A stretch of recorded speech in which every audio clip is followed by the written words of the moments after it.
O'clock Central African time. A very good morning to you. If you've just joined us, you're listening to Rise and Shine right here on Channel Africa Radio, where we bring you the African perspective. And my name is Peter Ndoro. Asanda Bede is away today, but she'll be back tomorrow. Broadcasting from our studios in Johannesburg, South Africa, on the internet, www.channelafrica.co.za. That's where you'll find us every morning between 6 and 9 with Rise and Shine. So what's coming up on the show? Today, we've focused a lot on what's been happening in Malawi, the aftermath of the election results. The country has a new president. Well, a president that's come back, Peter Ndoro. We find out what all of that means after the news, as we say good morning once again to Onele Nsinzi. SABC News, the African perspective. Thank you, Peter.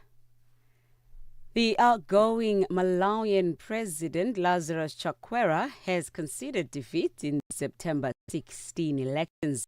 Chakwera was contesting against the former President Peter Mutharika and Joyce Banda.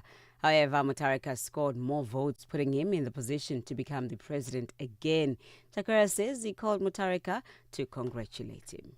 From those official results, it was clear that my main rival, His Excellency Professor Arthur Peter Mutharika of the Democratic Progressive Party, had already secured an insurmountable lead and is the presumptive winner of the presidential election. For this reason, I called Professor Mutharika directly to congratulate him on his historic victory and to wish him well in his upcoming tenure as the 7th President of the Republic of Malawi. Meanwhile, the former Malawian President, Dr. Joyce Banda, has congratulated President-elect Professor Arthur Peter Mutharika and the Democratic Progressives Party on their win. In a statement, Dr. Banda said she wished Mutharika well as he takes on what she describes as the daunting task of addressing the many challenges the country is facing, particularly the ongoing economic meltdown. She further assured Mutharika of her full support. Banda has also commended Malawians for maintaining peace and unity throughout the election period. Today is day 6 of the Madlanga Commission of Inquiry taking place in Pretoria, South Africa. The commission will hear testimony on the legislative framework governing the South African Police Service. President Cyril Ramaphosa established the commission to probe allegations of criminality, political interference, and corruption in the criminal justice system. The commission, which began its work a week ago, has heard testimony from National Police Commissioner General Fani Masemola and the KwaZulu-Natal Police Commissioner Nhlanhla Mkhwanazi. Both Mkhwanazi and Masemola have linked Police Minister Senzo Mchunu, who is on special leave, to alleged criminal cartel member Vusumuzi Ket Matlala, who is believed to have infiltrated law enforcement agencies. The Somalia government has accused opposition leaders of trying to destabilize the capital Mogadishu after yesterday's deadly clash. Reports say tension remains high in the city. The BBC's Thadosa Hashley. Clashes erupted on Wednesday afternoon between Somali police and armed security personnel guarding opposition leaders near the Sinai market, close to a district police station in Mogadishu. The violence occurred as several opposition leaders arrived near the station to show solidarity with people arrested by police in connection with a land dispute. In a statement, the Somali government condemned the incident as accusing opposition leaders of provoking violence and endangering national stability. Lastly, Ukrainian President Volodymyr Zelensky has told the UN General Assembly that the world is living through the most destructive arms race in human history, and it's involving drones and eventually AI. He said that weak international institutions were proving unable to stop wars, including Russia's war on Ukraine. Zelensky also said that nations had to have weapons if they wanted peace, plus powerful friends who will stick up for them. The Ukrainian leader has told the General Assembly that ending the war in Ukraine by stopping Russia will be far cheaper in the long run. Stopping Putin now is cheaper than trying to protect every port and every ship from terrorists with sea drones. Stopping Russia now is cheaper than wondering who will be the first to create a simple drone carrying a nuclear warhead. For any news stories you'd like to share with us, please send us an email to newsroom@channelafrica.co.za or call us at +27 11 714 4459. Channel Africa News, I am Oneli Tsinzi. SABC News. The African Perspective.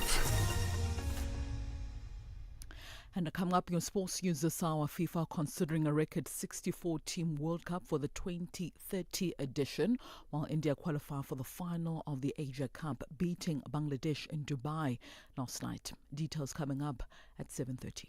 Start your day informed, inspired, and entertained. Asanda and Peter bring you Rise and Shine. Weekdays, 6 till 9 a.m. Central African Time. The action is heating up this Saturday, the 27th of September. Orlando Pirates take on Loli in the CAF Champions League Round 2 preliminaries, live from Orlando Stadium. Don't blink, don't miss a moment. Kick off at 1500, only on SABC 1 and SABC Plus. The battle begins now. AUSISA, the Association of Water and Sanitation Institution of South Africa, is a platform uniting Africa's water professionals. This November, Africa leads the conversation on water and sanitation. Join global and African leaders at the AUSISA Africa and Global South Dialogue 2025 from the 9th till the 12th of November at the Emperor's Palace, Johannesburg. From policy innovation, this is where action meets collaboration for a water-secure future. Register today at ausisa-watersan-dialogue.org or follow at AUSISA on social media. AUSISA, working together for sustainable water and sanitation security in Africa. Start your day right with Channel Africa Breakfast. That smells delicious. Live, 5 days a week. In a rare electoral political situation, Malawi's President Lazarus Chakwera on Wednesday accepted defeat to his predecessor Peter Mutharika. Now, this came hours before the Malawi Electoral Commission, the MEC, officially announced Mutharika as presidential winner of the September 16 presidential polls. Malawi's laws set a maximum of 50% plus one votes for a presidential candidate to amass to a minimum to amass to be declared winner, or else the two frontrunners face each other in a face-off in the second round. Chakwera has been in power from 2020, June 23, right through court-sanctioned polls after a legal challenge by the incoming president. Party tampered with some results sheets. George Muhango reports from Blantyre in Malawi. Few hours before the legally 8-day prescribed period for the Malawi Electoral Commission make to declare the presidential winner of the September 16 presidential election, President Lazarus Chakwera broke news, having conceded defeat. Chakwera, in his address to Malawians, thanked voters and Malawians in general for their support over the past 5 years. And so it is only right that I concede defeat out of respect for your will as citizens and out of respect for the Constitution. But regardless of whether or not you voted, and regardless of how you voted, if you are a Malawian citizen anywhere in the world, I want to thank you for conducting yourself throughout this election in a peaceful, orderly, and lawful manner. Malawians in Blantyre and other parts of the country saluted Chakwera for humbly accepting defeat before the actual announcement by the electoral body. Well, as a citizen of Malawi, it's very interesting that the majority of Malawi have spoken through voting by voting for another president who is the former president, Peter Mutharika. And it's very interesting and very commendable that the outgoing president Chakwera has conceded defeat which is a rare moment. Okay, my views on the national address, which has been done by the outgoing president, Dr. Rosas Chakwera, is that it has shown that our democracy is maturing in the sense that the outgoing president has conceded defeat before the actual announcement of the electoral results. That he is wishing well the incoming president, that is the president-elect, Professor Arthur Peter Mutharika. Chakwera's announcement dealt with tensions across the country because his Malawi Congress Party officials sought High Court legal judicial review against the 65% lead by Mutharika, who was ousted from power in 2020 through court-sanctioned fresh presidential pause. At the moment, former President Joyce Banda, who also contested in the pause, has extended her best wishes to Democratic Progressive Party DPP leader Peter Mutharika and his party for their apparent victory in this year's elections. So I am just so proud of my brothers that have taken steps to congratulate President Professor Arthur Mutharika and to understand that at the end of the day, when elections come, one person must win. And the rest of the leaders must stand prepared to walk side by side with that leader and his team as they implement programs from their manifesto. This is important because at the end of the day, what must be of great importance to us as leaders should be the people of the land. Chakwera has since instructed his office to ensure preparations for a smooth transition take over and that all officials leave the state residences within 2 weeks.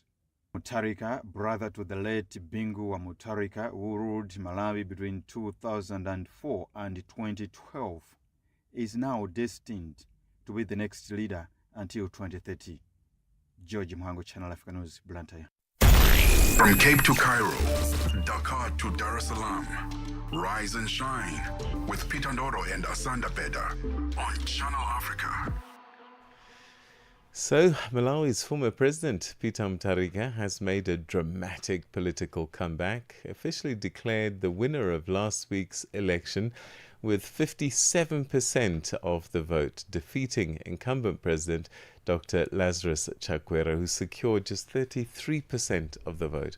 Now, this was the fourth showdown between these two leaders who've alternated victories over the past decade.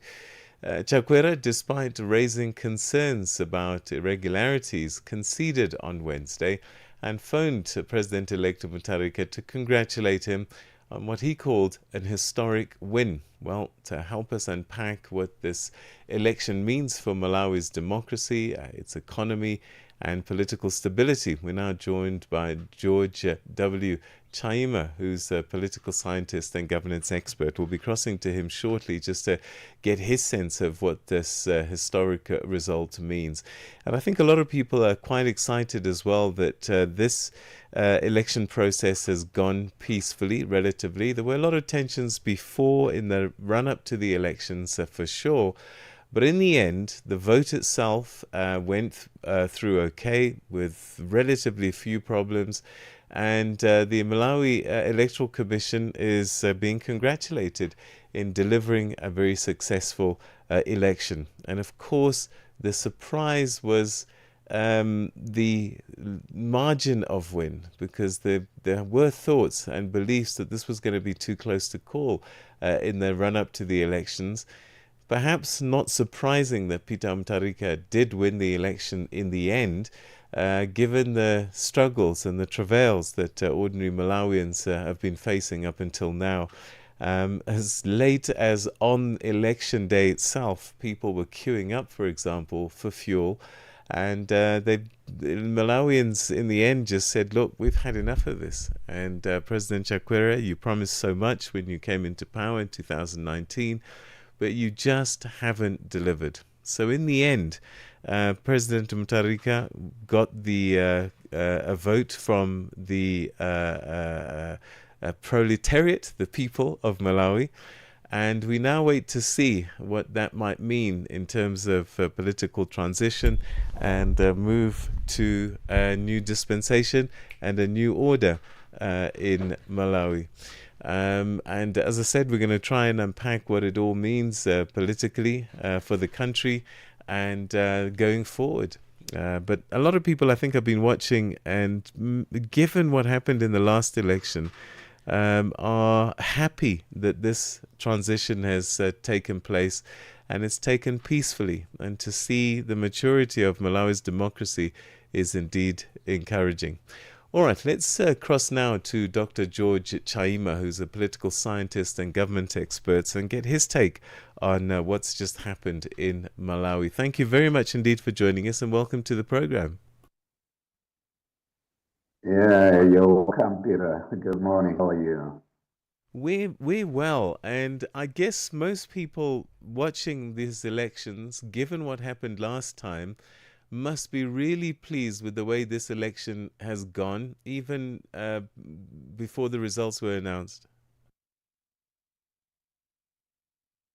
Very, very true. Not just pleased, but I should say very excited, and also the international world, I can say that it's also surprised. Very, very excited because they really were looking forward to changing governments. You know, in the past 5 years, where we expected President Chakwera and the Malawi Congress Party to respond to the needs of Malawians, what we experienced is the opposite of that. So we've been going through rough moments, through acute shortage of fuel, and also we can say that lack of a proper governance system that would bend on promoting the will of the people and their needs.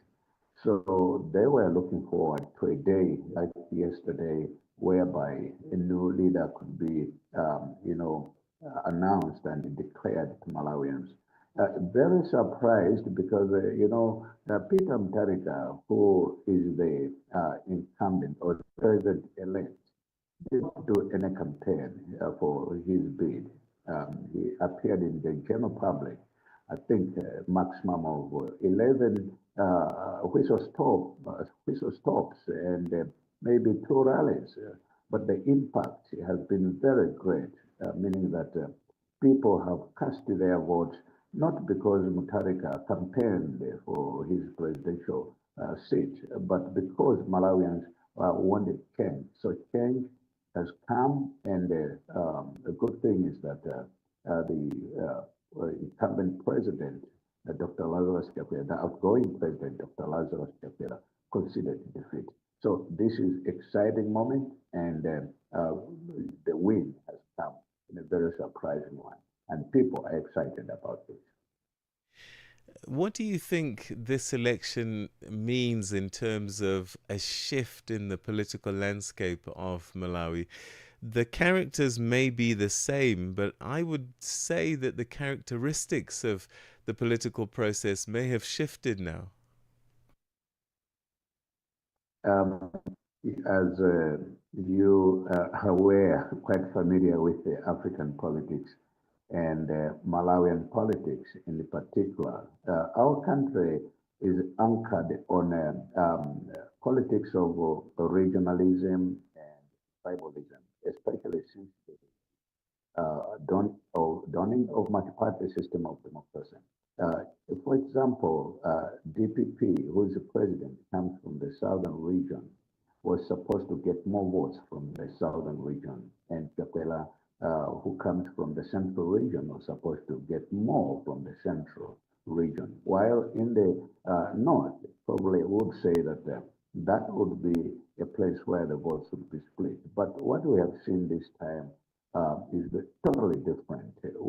People from other regions voted in very large numbers for Peter Mutharika. This brings in a paradigm shift in our political system that has for so long been trapped into politics of regionalism and tribalism. So I think this is a new dawn of political system in the country, especially when it comes to voting patterns. I should believe we are continuing like this. Then our change for mindset will be real, and we end up having a president coming from the north in the future because we are looking for a meritorious kind of leadership rather than leadership of appeasement and tribalism. Do you think that this is the end for people like Joyce Banda? I mean, the majority of voters by far were women, but they just didn't vote for her. Is this the end of her political career, do you think? And we know that Chakwera has pretty much said that he's going back into private life, but what about his political party? It is unfortunate that people like Dr. Joyce Banda could not be voted back into power. She's a very powerful woman, very patriotic, and very influential. And her leadership style is quite unique and outstanding, not only locally but globally. I should believe that looking at her age now to where we are going, I doubt if she may choose to continue doing active politics rather than to retire, maybe focus on other benevolent and charitable work that she's doing in the past. And when we look at Chakwera, well, it might be so him announce active politics because he has just started election, need to build a party. He believes the party clean because his loss means that the party is disorganized, is divided, and it needs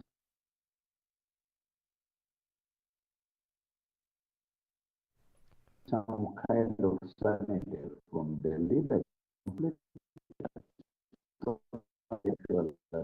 that loses confidence. All right. Mr. Chaima, Dr. Chaima, we're going to have to leave it there, unfortunately, because of time, and also the line has deteriorated quite badly. But thank you so much indeed for joining us on the program and sharing your thoughts with us on the situation in Malawi. A new era certainly dawning on the country as we've just seen a shift in the power dynamics.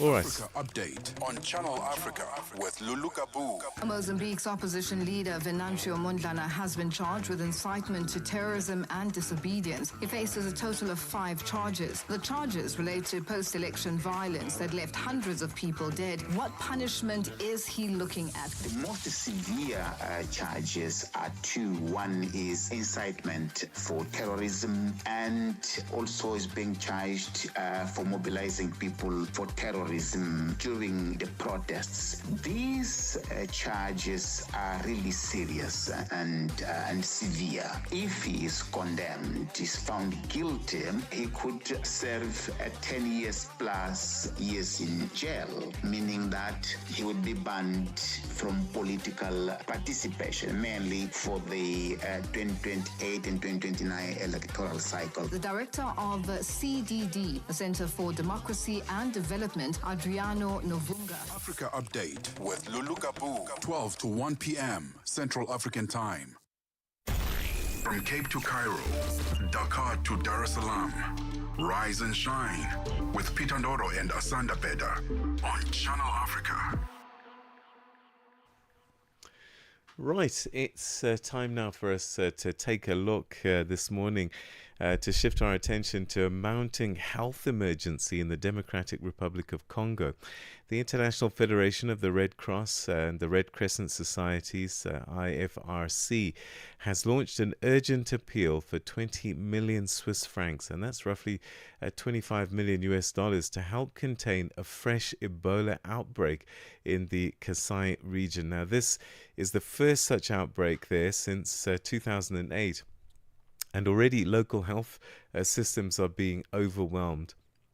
Joining us now live from Kinshasa is Ariel Kerstens, who's the head of the country's delegation for the IFRC in the DRC, to tell us a little bit more about the situation, the scale of the response, and the critical gaps that must be filled. A very good morning to you, and thank you so much indeed for joining us. Thank you very much, Peter, for inviting me this morning to share with you the situation in the province of Kasai in the Democratic Republic of Congo. Well, let's talk a little bit about the situation there. Where are the outbreaks concentrated, and how many confirmed or probable cases, and sadly even deaths, have been recorded so far? Well, as you rightly say, the outbreak has been declared by the Minister of Health the 20th of August after a pregnant woman passed away and the two health workers that supported her also passed away.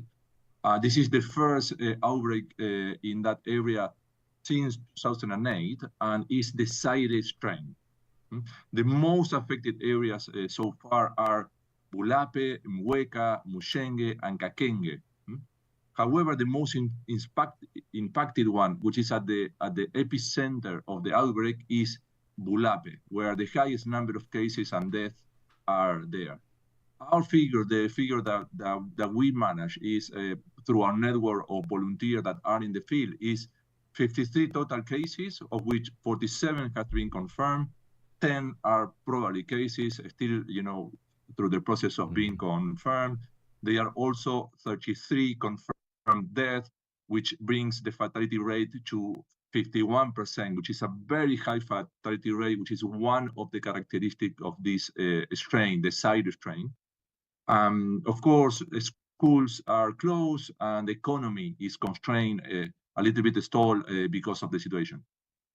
How quickly has this outbreak been spreading since detection, and what factors are at play that are maybe complicating efforts to try and contain it, particularly in the remote areas? Well, 2 weeks ago, when the outbreak started, there were 20 cases. We have 53 cases today. So it is spreading, and it is spreading fast to neighboring this district there in the province of Kasai, but also to other communities. And there is the risk also to, go over the border of the Democratic Republic of Congo to other countries. The situation is complicated because, as you rightly say, there are risk factors in that area, one of which is the very obvious one. It is a remote location with very poor infrastructure. It takes between 3 to 4 days to reach the affected area from the capital, Kinshasa.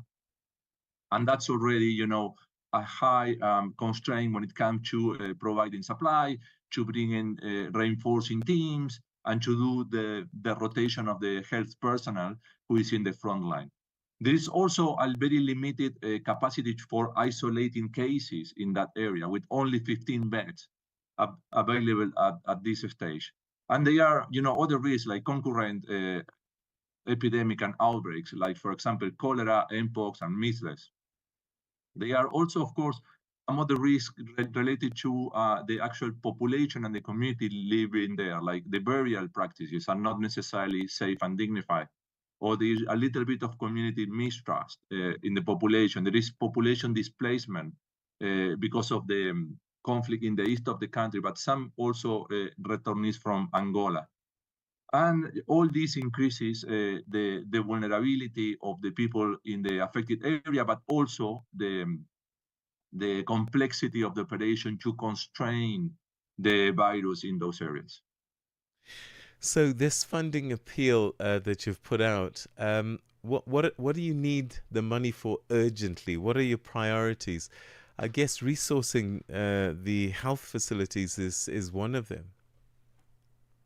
Indeed. So the money is going to the appeal, the international appeal that we launched for $25 million, as you mentioned rightly. I want to mention also that we have already mobilized over 2.2 million from our immediate response fund to start strengthening the local response of our volunteers in the field. In terms of the need of the gaps, we need to intensify risk communication and community engagement. Most of the prevention work and the constraint and the containing of the virus is about, letting people know what the risks are and how they can manage those risks. And for that, the volunteers of the Red Cross are there at the center. They are the neighbors. They are trusted people in the community, and we need to reinforce those actions. And of course, we need to equip those volunteers which are in the front line. That's another of our priorities at this stage, to make sure that they are safe, that they can conduct and they can carry out their activity with the right equipment, and they are protecting themselves and their family when they go back home. We are also strengthening intervention in what we call infection protection and control, which is to make sure that all the facilities that has been where there is the possibility of have been the virus has been there are properly cleaned, are brought back to normal functioning, etc. And also the houses of the people affected or the families who has been in contact with this person. We are also carrying out, and this is maybe one of the main role of the volunteers there, what we call safe and dignified burials, to make sure that the patients that are passing away, the people that are passing away, are receiving a dignified burial according to the practices of the community there, and the family, is receiving also psychosocial support. So those are our priorities, let's say, to mobilize this $20 million or $25 million. Of course, all this is supported by we have already activated our warehouses in Panama and in Dubai, some other warehouses also included here in the Africa continent, like in Cameroon, from where the kits for supporting the local action are coming and the material being distributed. Right. Needless to say that this is not an area easy to work. We have already established our base camp there. But there is no power, there is no internet, there is no easy communication around the community. So this emergency appeal that the IFRC has launched to support the activities of the Red Cross Society, the National Red Cross Society, which is working together with the Ministry of Health, is to support all this activity that I have mentioned. Ariel, we're going to have to leave it there, but thank you very, very much indeed for your time, and most importantly for the work that you and your team are doing out there. And let's hope that this appeal resonates with people and you get the assistance that you need. Thank you so much for your time. Thank you very much, Peter, for having me this morning. Looking forward to have another chat in the future. Thank you. That's Ariel Kestens, who's the head of country delegation for the International Federation of Red Cross and Red Crescent Societies in Kinshasa, speaking to us about the Ebola outbreak in the DRC. It's time for your news headlines. Good morning once again to Onele Nsinzi. SABC News. Headlines. The African Perspective. Thank you, Peter. Malawi's former president, Peter Mutharika, has made a dramatic political comeback, officially declared winner of last week's election, having defeated incumbent President Lazarus Chakwera. Today is day 6 of the Madlanga Commission of Inquiry taking place in Pretoria, South Africa, where the commission will hear testimony on the legislative framework governing the South African Police Service. President Cyril Ramaphosa established the commission to probe allegations of criminality, political interference and corruption in the criminal justice system. And Ukrainian President Volodymyr Zelensky has told the UN General Assembly that the world is living through the most destructive arms race in human history. Channel Africa News, I am Onele Nsinzi. SABC News. Headlines. The African Perspective. Onele Nsinzi, thanks very much indeed. She'll be back at the top of the hour for a full bulletin of the news. That's coming up a little bit later on. Right now, though, it's time for your sport, and we say good morning once again to Musibudi Makura. Sports on Channel Africa. The African Perspective. Thank you, Peter. Good morning once again from the Sports Desk. So in case you missed it, a 64-team World Cup is back on the agenda after some of the most powerful executives in South American football met FIFA on Tuesday to present their proposals for an expanded tournament in 2030. So next year's 2026 World Cup will be the biggest ever with 48 teams, but that is still not enough for the South American Confederation CONMEBOL, who are now determined to celebrate the 100th anniversary of the tournament by hosting as many games as possible on its continent 4 years later. So the first World Cup was held in 1913 in Uruguay, and in 2030 tournament is being held in Spain, Portugal and Morocco, with 3 opening matches now in Uruguay, Argentina and Paraguay. CONMEBOL wants more games and more teams and made their case with the president, or rather when President Alejandro Dominguez met with the FIFA counterpart Gianni Infantino in New York, the USA, on Tuesday. So FIFA, by the way, is duty bound to consider proposals as well as ideas which are then put forward by member associations, and a 64-team tournament is not something which is a policy priority for the current FIFA administration.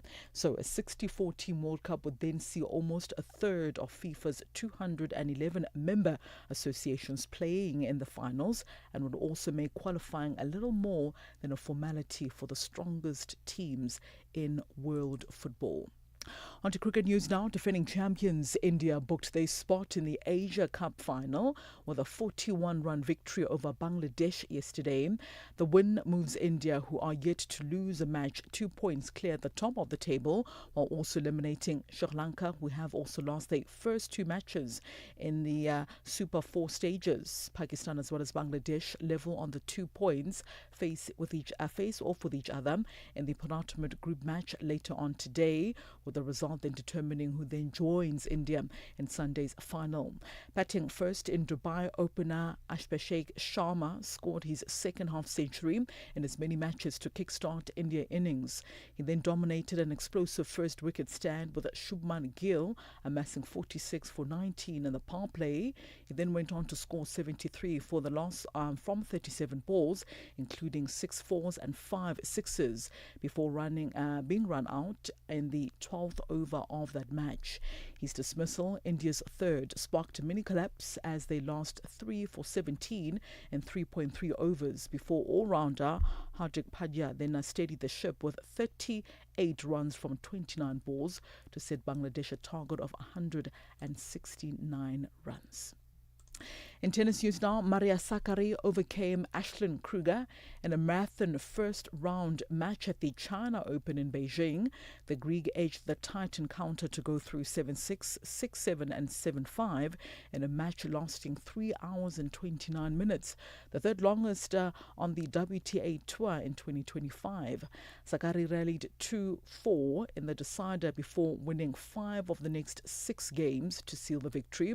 She'll next face 25th seed Leila Fernandez of Canada.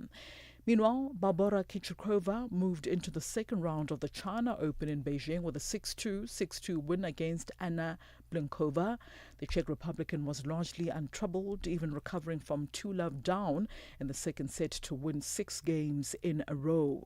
Krejcikova completed her victory in an hour and 9 minutes and will next face 9th seed Elena Alexandrova in the next round of this tournament. Golf news now. The Ryder Cup has warned fans to expect increased security measures on the first day and the first week of the tournament, with the U.S. President Donald Trump expected to be in attendance. Now, organizers say fans would expect airport-level security around certain parts of the Bethpage Black Golf Course on Friday, and fans would also leave an area and wish to return will need to be checked in once again. So Trump has attended a number of sporting events since returning to office, with the start of the men's final of the US Open just last month, pushing that event over to 30 minutes due to the delays of fans entering the arena in the president's arrival for that tournament. And finally, in summer netball news, South Africa's baby Proteas continued with a 2025 Netball Youth Cup winning streak as they thrashed Fiji 86-35 in their final group match yesterday. The two nations met for a 4th time, and South Africa are yet to taste defeat in this clash. The Spar Baby Proteas are yet to taste defeat at the 2025 Netball World Cup, and they face Fiji for a 4th time in their final group match later on today. Precious Mthembu's Chargers would like to carry that winning streak into the quarterfinals. Now, South Africa have never lost a match to Fiji in the history of the two nations facing off with each other at the Netball World Youth Cup. Well, that concludes your sports news this hour. For any sports stories you'd like to share with us, our email address is newsroom@channelafrica.co.za or call us on +27 11714 4459. For Channel Africa Sport, I am Musibudi Makura. Sports on Channel Africa. The African Perspective. Are you fluent in French, Chinyanja, Portuguese, and Kiswahili? Are you passionate about radio? And are you looking to work in South Africa? Do you have papers that qualify you to work in South Africa? In that case, we might have an opportunity for you to work for Channel Africa. Send us your CV and demo at newsroom@channelafrica.co.za. Remember, if you don't hear from us within 14 days, it means you have not made it or you have not been selected. Channel Africa, the African Perspective. Right, let's turn our attention to the world of business, commerce, economics, and taking care of that for us this morning. We say good morning once again to Buntle Headbush. Good morning. Business news on Channel Africa. The African Perspective. Thanks, Peter. Good morning and good morning to our listeners. In our top story at this hour, Malawi's former President Peter Mutharika won this month's presidential election as voters rejected incumbent Lazarus Chakwera after 5 years of worsening economic crisis in one of the world's poorest countries. Malawi is currently facing a cost of living crisis and food shortages. In the build-up to the general elections on the 16th of September, former President Arthur Peter Mutharika said his priority would be to fix the economy by cutting spending and reducing the country's debt. African political analyst Griffin Maruwasa says Mutharika will have to prioritize the economy in his first 100 days in office. He has to fix the economy. The economy is in a very bad shape as per now. As I've already indicated, the cost of living is very high. In terms of agriculture, Malawi is in dire need of a food security situation. The cost of living is beyond earning. So it's a must for the president-elect to fix the economy in his first 100 days or first year. Lesotho's Trade Minister Mokgweetsi Shedile says the U.S. plans to extend the Africa Growth and Opportunity Act, AGOA, by a year. A slew of tariffs that the U.S. President Donald Trump imposed on global trading partners in April hit African countries hard and were widely seen as a death knell for the AGOA deal. Lesotho initially got hit with the world's highest tariff of 50%, but this was reduced to 15% in August. Authorities in Botswana are warning citizens on the dire consequences associated with gambling. This as universal access to the internet is transforming the betting and gambling industry for the better in that country. Although the betting and gambling sector is strictly regulated, it risks becoming Botswana's next great social ill. Botswana's Minister of Trade and Entrepreneurship, Tirowana Nzima, addressed Botswana in Francistown. Findings from the National Gambling Prevalence Survey highlight the urgency of this work. 13% of gamblers in Botswana are at risk of problem gambling, while 3.4% are already in the problem category. These trends mirror global realities and demand responsive interventions. South African President Cyril Ramaphosa has told a biennial summit for a sustainable, inclusive and resilient economy that the 2030 development agenda was in peril. The first ever summit of its kind on the margins of the UN General Assembly in New York was mandated by last year's Pact of the Future and aims to strengthen links and coordination between the UN and the international financial institutions, with a view to accelerating reform of the international financial architecture and strengthening the voice and representation of developing countries. While some nations are able to mobilize trillions to shield their citizens, but also to mobilize trillions to wage war and also to address pandemics, Others are left constrained by debt and denied the access to global capital. A man has been arrested in Britain over an alleged cyber attack that caused disruption at a number of European airports. Last weekend, computer problems caused check-ins and boarding systems to be disrupted, with flights cancelled or delayed. The BBC's Graham Fraser has the details. The man was arrested and then released on bail as part of the ongoing investigation into the cyber attack that caused delays for passengers at Heathrow, Brussels and Berlin airports over the weekend. The National Crime Agency say he was arrested on suspicion of computer misuse. The airports spent several days trying to restore normal operations after the cyber attack on Friday disrupted their automatic check-in and boarding software. Some of the affected airports resorted to boarding passengers using a pen and paper. The EU's cybersecurity agency said criminals are using ransomware to cause chaos in airports around the world. And now for a look at the indicators. One US dollar in Nigeria is trading at 1,488 naira this morning. In Botswana, it's 13 pula 16. Kenya, the dollar is trading at 128 shilling 46, and in Zambia it's 23 kwacha 60. Moving to the BRICS countries, $1 in Brazil is trading at 5 rial 30, Russia 83 rubles 71. In India it's 88 rupees 74, China 7 yuan 12, and South Africa $1 is trading at 17 rand 29 cents this morning. $1 is trading at 74 pence to the British pound and 85 cents to the euro. Commodities gold is trading a bit higher at $3,733 per ounce. Platinum also higher at $1,484 per ounce, while the price of Brent crude oil has also shot up this morning to $69.10 a barrel. And those are your business news. For any business stories you'd like to share with us, please send an email to newsroom@channelafrica.co.za or give us a call on +27 11 714 4459. For Channel Africa Business, I am Buntle Hetbush. Business news on Channel Africa. The African perspective. Bringing you the energy, news, and good vibes to kickstart your day. This is Rise and Shine on Channel Africa. Buntle, thank you very much indeed. She'll be back at about 20 to 9 in the next hour with more business news for you. Right now, though, let's go to East Africa. Kenya's capital now offers a new way for residents and tourists to explore wildlife with the launch of Uber Safari. And that's a service that provides guided safari trips through Nairobi's National Park.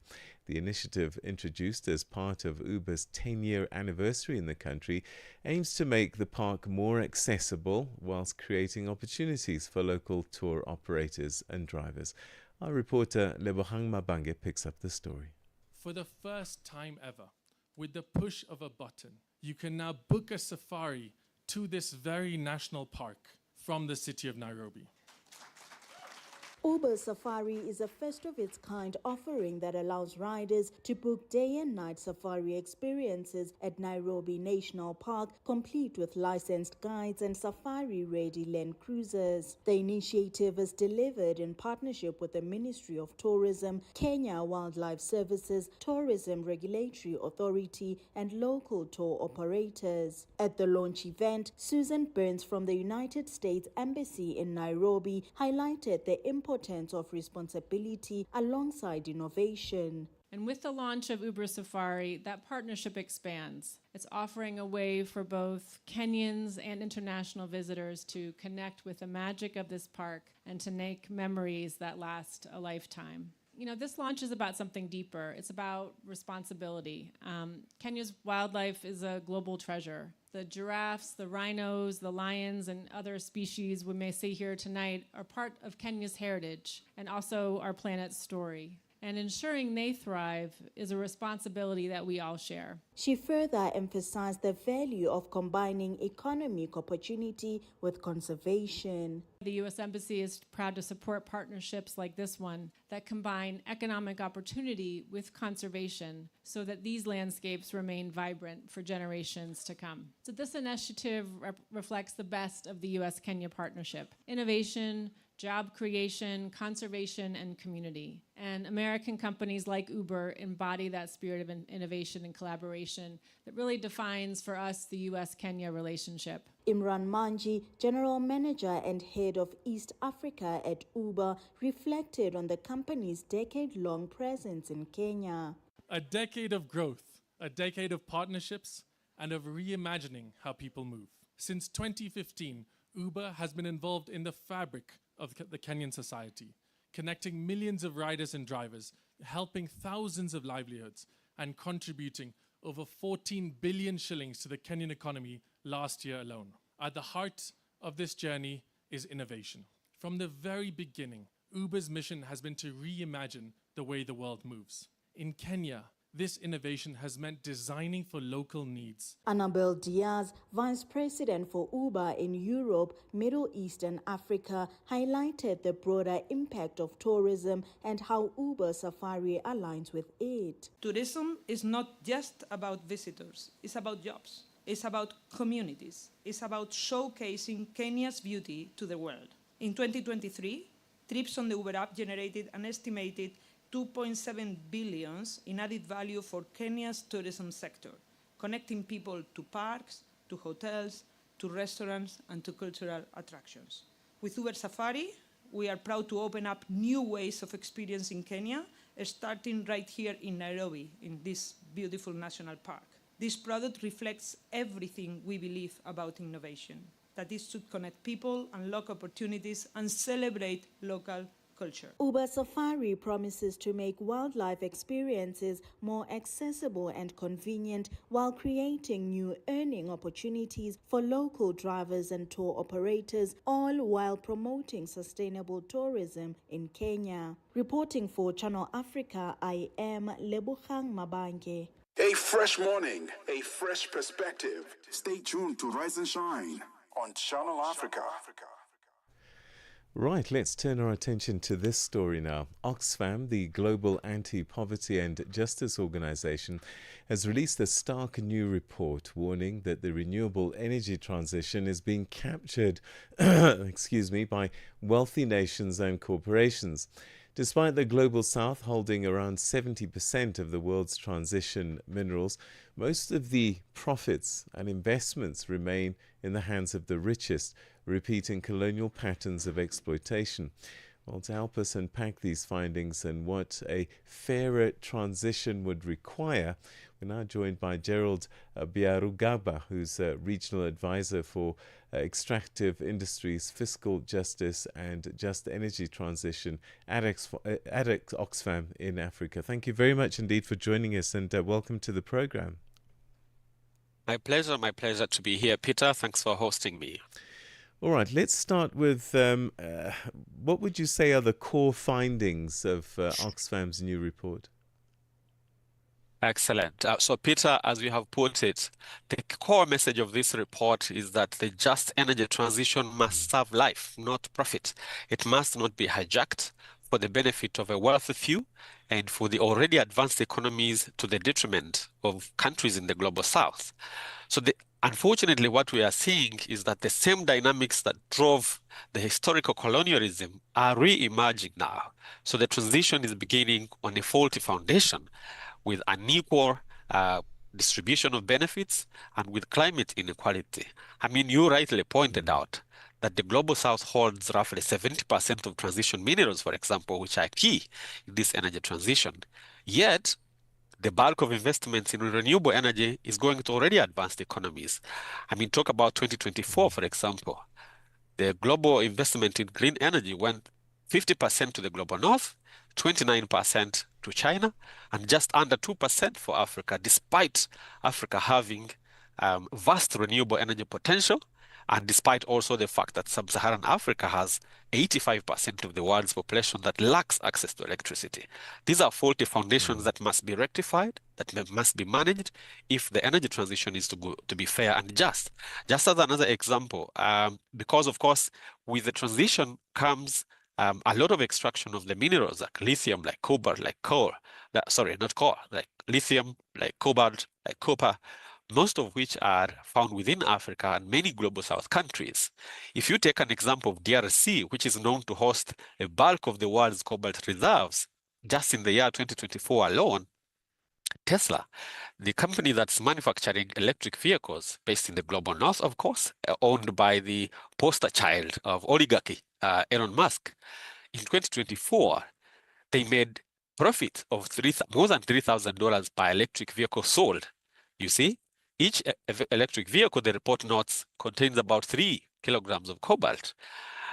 But compare that against the $10 that the DRC received in royalties in the year 2024 from each electric vehicle sold, and about only $7 going to the actual miner who bears the brunt of environmental destruction, who does the hard labor of extracting the cobalt. So what we are seeing now is that this is threatening the livelihoods, the labor, and the rights of the communities, and the human rights violations that have been reported in DRC. Communities have been subjected to forced evictions to pave way for extraction of transition minerals. And we are also seeing the same pattern finally in this renewable energy projects, whether that is in Namibia, where the renewable energy projects threaten wildlife, where also as well as in the North Africa, where renewable energy projects large scale are being brought up just to export energy to the north rather than address the energy needs of the very people in Africa who are threatened by lack of energy. So basically, we are seeing a repeat of the past colonial tendencies, and this must be rectified for the energy transition to be fair and just. So, climate colonialism, hijacking energy transitions. You talked about this vast reserves of transition minerals investment and profits being concentrated elsewhere rather than where they originate. Why is this happening actually? So again, the key foundation here, the foundational issue here is that there is a repeat of colonialism, the extractivist model that has characterized the global development space since time immemorial. Traditionally, from the start, the extractivist empire came to Africa, extracted gold, silver, and others, and took them to develop their economies. And we are seeing a repeat of the same. I emphasize that's what the report says. And this is what must be rectified. So unless African countries and global north and global south work together to rectify this very foundation, we are going to be seeing more of the same. Minerals extracted in the south, energy generated and consumed in the north, and poverty and human rights escalating in the south. This must be rectified for the energy transition to be fair and just. So what can African governments do to capture more value from their resources instead of exporting these raw materials? Fortunately, under the guidance of the African Union and the African Minerals Development Center, Africa has already come up with the Africa Green Minerals Strategy. And the core thrust of this is ensure that Africa gets more value from the transition minerals through value addition on the African continent, and ensuring that minerals are used to deliver energy to Africans rather than a continuation of the export model that has characterized the world. This must be supported. Initiatives like this must be supported. But additionally, in addition to that, there's need to reform the financial system, the very financial system that is enslaving most of the global south, repeatedly are paying more in debt service than delivering energy and health and education to the populations of the global south. So we must overhaul the investment system to ensure that there is more value addition in the south, to ensure that debts that perpetually keep the global south entrapped are cancelled, and that the more grants-based financing comes to the south rather than the north. And this is the financing that will require more value addition and more investment in the projects that need to deliver clean energy to the global south and Africa in particular. All right. Sadly, that's where we're going to have to leave it. But thank you so much indeed for giving us a chance to interrogate this report. It's a very important story that you're telling there. And sadly, colonial patterns of the past surfacing again in another arena. But thank you so much for giving us the lowdown on the situation there. My pleasure, Peter. All right, that was Oxfam's Gerald Biarugaba, who's a regional advisor on extractive industries, fiscal justice, and just energy transition at Oxfam in Africa. Channel Africa and you have got something in common. The thirst for knowledge. Soweto Showdown this Saturday, the 27th of September. Kaizer Chiefs face Kabusco in the CAF Confederations Cup at the iconic FNB Stadium. Who will dominate on the pitch? Tune in live at 1500 on SABC2. The game is on and it's everywhere.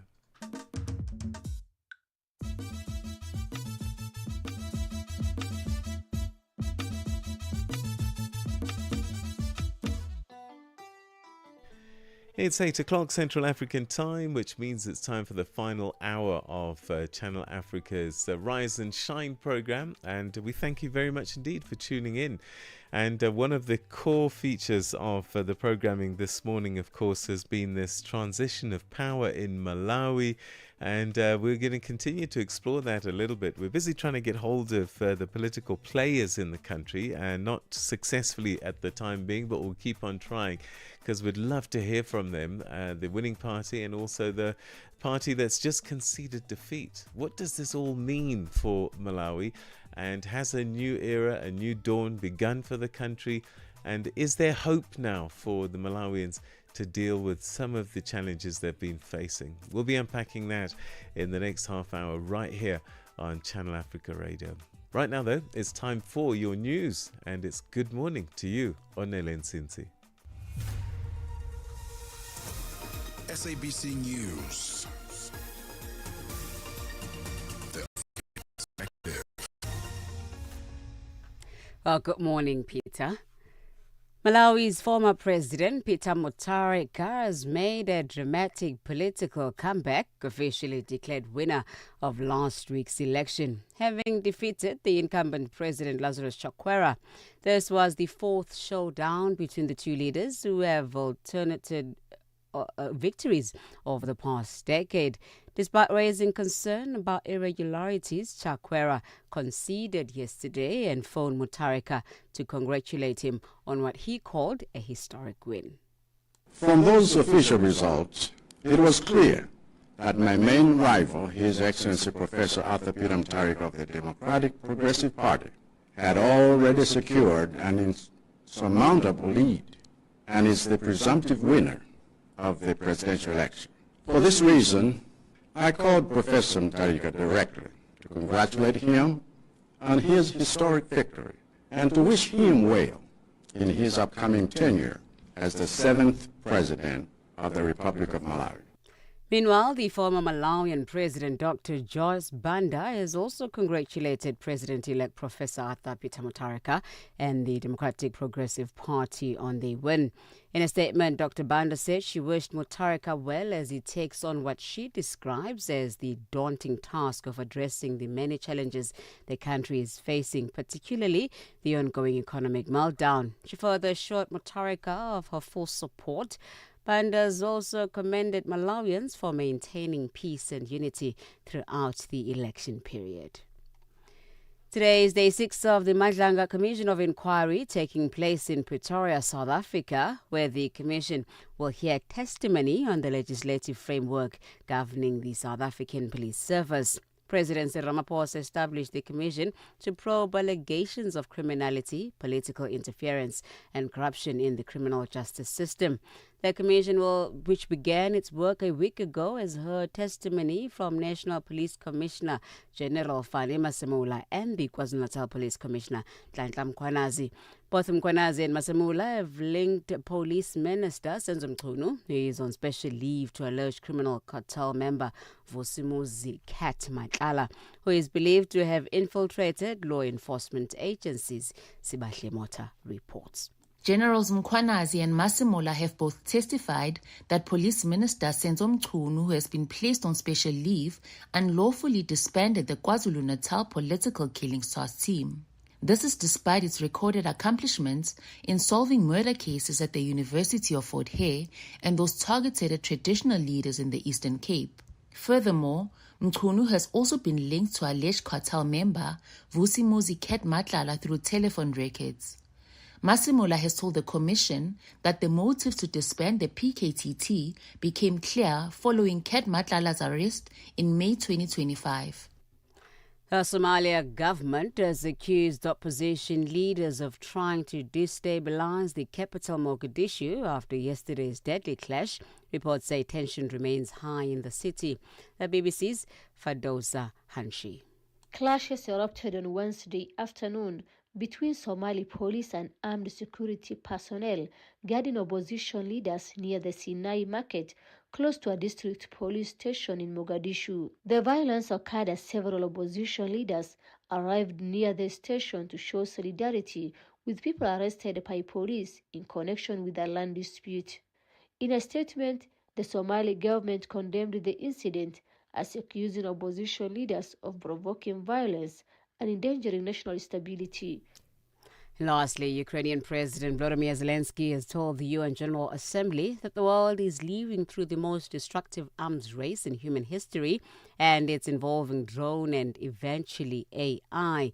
He said that weak international institutions were proving unable to stop wars, including Russia's war on Ukraine. Zelensky also said that nations had to have weapons if they wanted peace, plus powerful friends who will stick up for them. The Ukrainian leader has told the General Assembly that ending the war in Ukraine by stopping Russia will be far cheaper in the long run. Stopping Putin now is cheaper than trying to protect every port and every ship from terrorists with sea drones. Stopping Russia now is cheaper than wondering who will be the first to create a simple drone carrying a nuclear warhead. For any news stories you'd like to share with us, please send us an email to newsroom@channelafrica.co.za or call us at +27 11 714 4459. Channel Africa News, I am Onele Tsinzi. SABC News. The African Perspective. And coming up in your sports news this hour, Nigeria's Flying Eagles set their sights on a deep run at the upcoming Under-20 FIFA Men's World Cup, while South Africa's Baby Proteas continue their perfect run at the World Netball Youth Cup in Gibraltar. Details at 8:30. Wake up, Africa. Peter Ndoro and Asanda Beda are here to help you rise and shine. Weekdays, 6 till 9 a.m. Central African Time. Only on Channel Africa. Now, Orlando Pirates, the CAF Champions League. The action is heating up this Saturday, 27 September. Orlando Pirates take on Loli in the CAF Champions League Round 2 preliminaries live from Orlando Stadium. Don't blink. Don't miss a moment. Kick off at 1500 Central African Time. Only on SABC 1 and SABC Plus. The battle begins now. From Cape to Cairo, Dakar to Dar es Salaam. Rise and shine with Peter Ndoro and Asanda Beda on Channel Africa. So it's being described as a dramatic political turnaround. Malawi's former president, Arthur Peter Mutharika, has reclaimed the presidency with a commanding first-round win of just under 57% of the valid votes, whilst incumbent Lazarus Chakwera, now former president, drew about 33% of the vote. Now, as part of his incoming administration, Peter Mutharika has struck a political alliance with the Alliance for Democracy, AFORD, appointing its leader Enoch Chihana as a second vice president. We now have the privilege of speaking to Mr. Chihana to dig deeper into what this partnership means and what this role will entail and how the new government plans to deliver on its promises. Thank you very much indeed for joining us and welcome to the program. Thank you so much, Peter. How are you this morning? We're very well, but I'm pretty sure that you're much happier than I am. Congratulations. Yes, very, very happy. Were you surprised at the margin of the win, or was this something that you expected? It's something that we expected because we campaigned on issues We campaigned on the problems that Malawians are facing and on our manifesto. So it has been a very good campaign, and we knew that we were on course. Some people are saying that this was not so much a vote for you, but a vote against the former President Chakwera. What's your take on that? It was a combination of both. Indeed, there's a protest vote, but also you know that we forged an alliance. These are members of DPP and members of our Ford combined, and those undecided votes. The undecided votes are the ones who can call protest votes. So a combination of everything, that's what has brought down Chakwera. And I mean, there's a lot to do. Do you think you can deliver? People are going to want to see things changing very quickly. Yeah, you know that the problem in Malawi is one forex. Because of lack of forex, we are failing to import essential commodities like fuel, fertilizer, and medicine. So the first thing that we're going to do is to make our 4Fs. That is forex, fertilizer, food, and fuel. So within 100 days, we are planning that we have to make sure that that is done.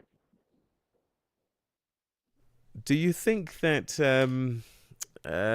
you are able... in fact, let me start this way. Do you think it was mismanagement, rather, that created the crises that Malawians are facing?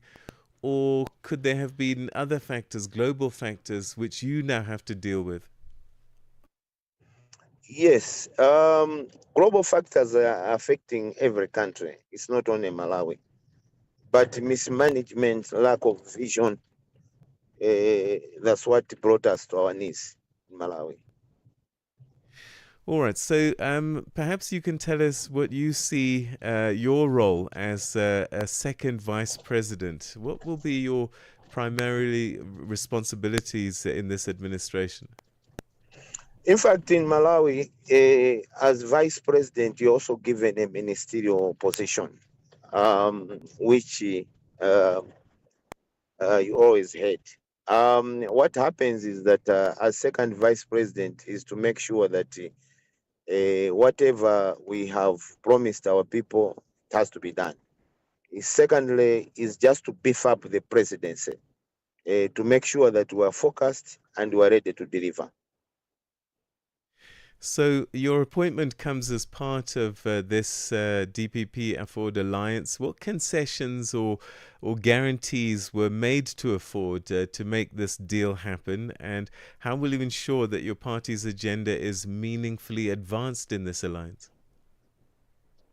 Yeah, you know that Afford is an independent political party. And our constitution provides the office of second vice president when there's a crisis.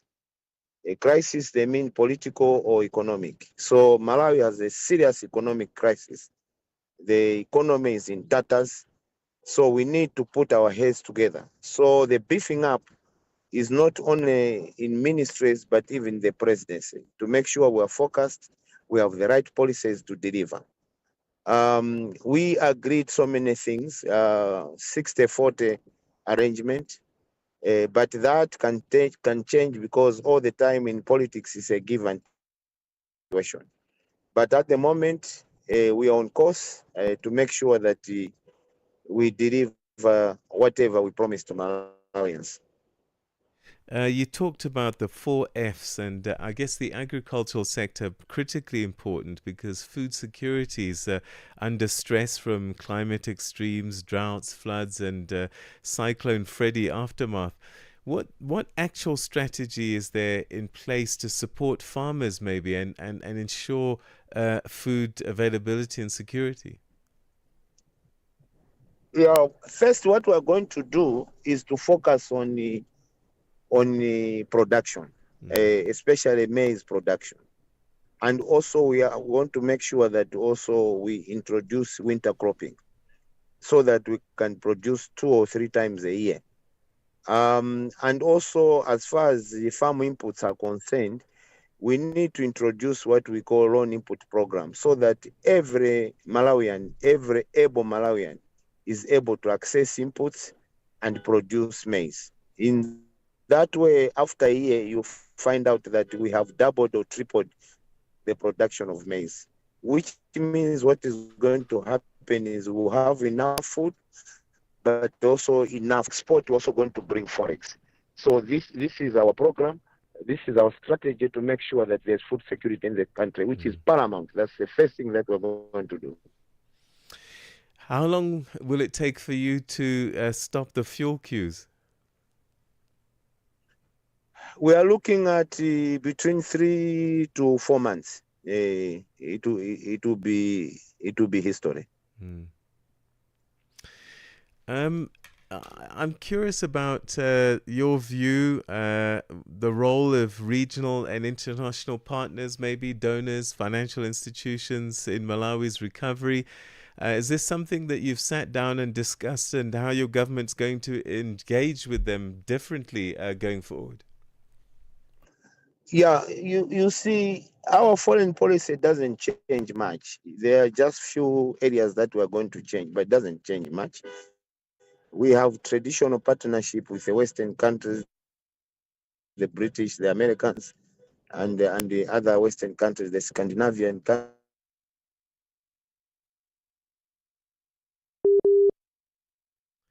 All right, it looks like we've lost Mr. Chihana there. We're going to try and get him back on the line, but he's talking to us about mismanagement. Let's see if he's back on the line. Mr. Chihana, you were telling us how you're going to change your approach when it comes to dealing with donors, financial institutions. What might be different compared to the last administration? It won't be much because we have a traditional relationship with the Western countries, and it's going to continue, friend. And also, we have a very good relationship with Asia. We are looking at China, Japan, and other Asian countries. So that is going to continue as well.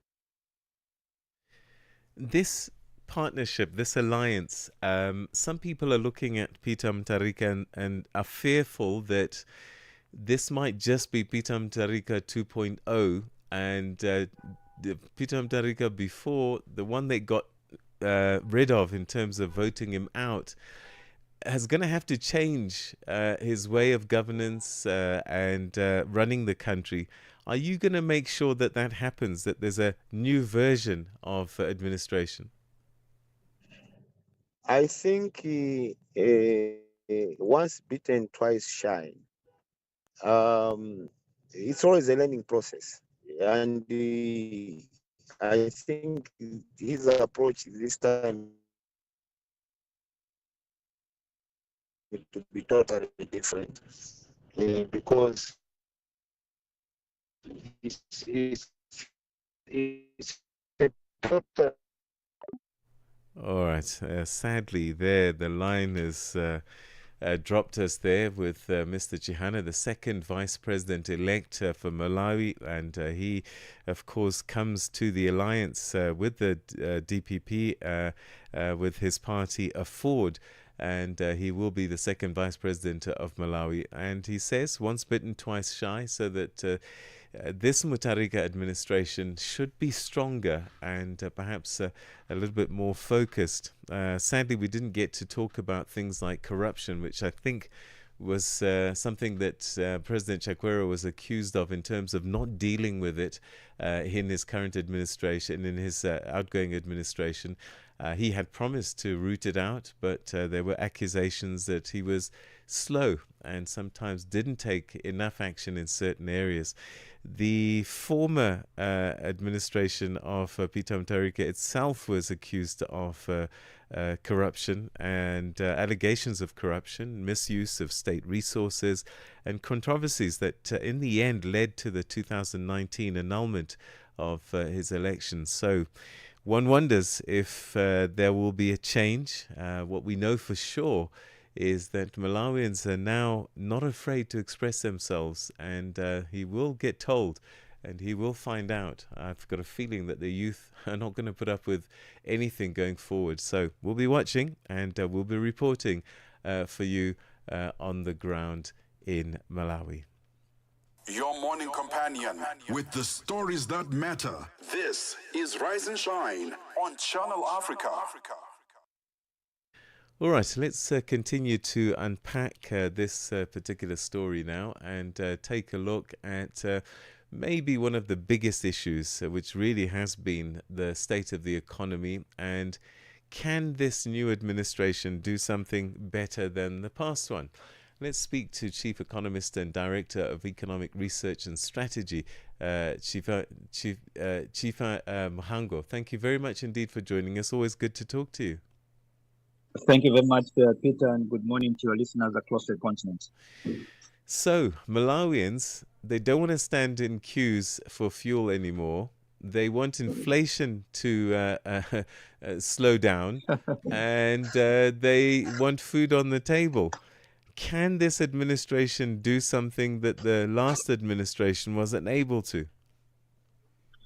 Well, if one looks at their manifesto, because I had a very good interest in terms of diving deep into the manifesto of the Democratic Progressive Party, as well as the alliance partners, the Alliance for Democracy. It answers the issues that the country is facing, both on the monetary policy side, fiscal policy side, as well as the social sector side, and also on the industrial and trade policy side of them, or in terms of the challenges Malawi is facing. So they have got a good story to tell on the manifesto side with regard to the challenges the country is facing. We must remember now the issue that the country is facing is more around the economic mismanagement, which has led to the issues that the country is facing in terms of the symptoms, which are the fuel and also which are the fertilizer challenges, which are also the food challenges the country is facing. So realistically, I think their manifesto is got a good story to tell. Good story to tell. Mismanagement, as you said, in the last administration. This one comes in with an alliance, and my experience of alliances is that a lot of favors need to be played, and managing alliances can be difficult at the best of times. How challenging will it be for President Mutharika to do the economics that he wants to, given that he's in an alliance and perhaps won't have it 100% of his own way, and also there's political favors that need to be paid out? Well, a leader has to be visionary, and a leader has to commit to the will of the people of Malawi in terms of the promises. So you have to sail through around those elements to say, are you there for the political appeasement or are you there for the people? I think the key element is about how he's going to appoint his first cabinet. It is going to be based on merit or it's going to be based on political appeasement. I think people will be watching those elements. So it's quite crucial that he sticks to the mandate which has been given, and that of praising the people of Malawi than praising his political bodies. I think it's one of the crucial elements that any leader has to sail through in a challenging environment politically. But I think he's got a strong mandate. The man has been there as a president before. He will be taking lessons from the past in terms of where the mistakes were, and also sustaining where the positive elements were in terms of the previous administration. So he's coming in with an advantage of experience and advantages of how he managed the processes of political maneuvering with regard to the management of the Malawi economy, but also in terms of fulfilling his promises to the people of Malawi.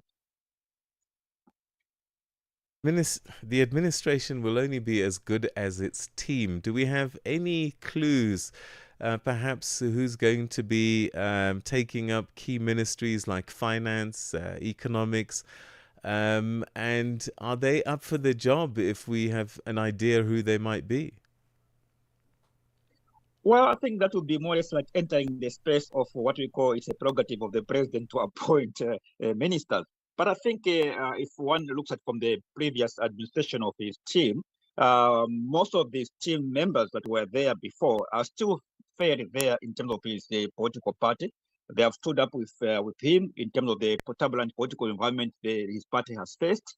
So you can have an indication that no, those who are, for example, Minister of Finance before, maybe could be the same person who was there as a Minister of Finance. We had a person like Manambeka there, who was a Minister of Finance, and I think he's got a good track record in terms of his background in terms of the Finance Department or Ministry of Finance in Malawi. So you can speak up and no, these could be the element of indication. I think the Finance Ministry and Trade Industrial Policy side, Minister of Trade and Industry, are the key portfolios in terms of dealing with the challenges Malawi economy is facing.